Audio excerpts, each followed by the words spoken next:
صبح و شام کا ذکر اصبحنا و اصبح الملک للہ والحمد للہ لا الہ الا اللہ وحدہ لا شریک لہ لہ الملک و لہ الحمد وهو علی کل شیء قدیر رب اسألک خیر ما فی هذا اليوم و خیر ما بعده و اعوذ بک من شر ما فی هذا اليوم و شر ما بعده رب اعوذ بک من الکسل و سوء الکبر رب اعوذ بک من عذاب فی النار و عذاب فی القبر۔ ہم نے صبح کی اور تمام عالم نے اللہ کے لیے صبح کی،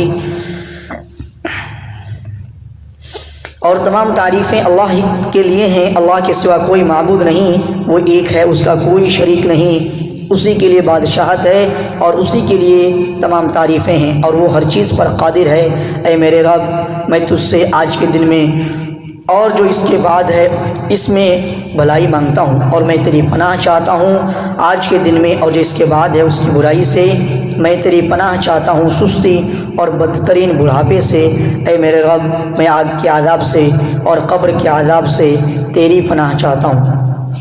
سیدنا عبداللہ ابن مسعود رضی اللہ تعالیٰ عنہ سے روایت ہے، جب نبی اکرم صلی اللہ علیہ وسلم شام کرتے تو فرماتے امسینا و امسل الملک للہ والحمد للہ ولا الہ الا اللہ وحدہ لا شریک لہ۔ راوی کہتے ہیں میرا خیال ہے آپ صلی اللہ علیہ وسلم نے ان کلمات میں یہ بھی فرمایا لہ الملک ولہ الحمد وهو علی کل شیء قدیر رب اسألک خیر ما فی هذه الليلة وخیر ما بعدها واعوذ بک من شر ما فی هذه الليلة وشر ما بعدها رب اعوذ بک من الکسل وسوء الکبر رب اعوذ بک من عذاب فی النار وعذاب فی القبر۔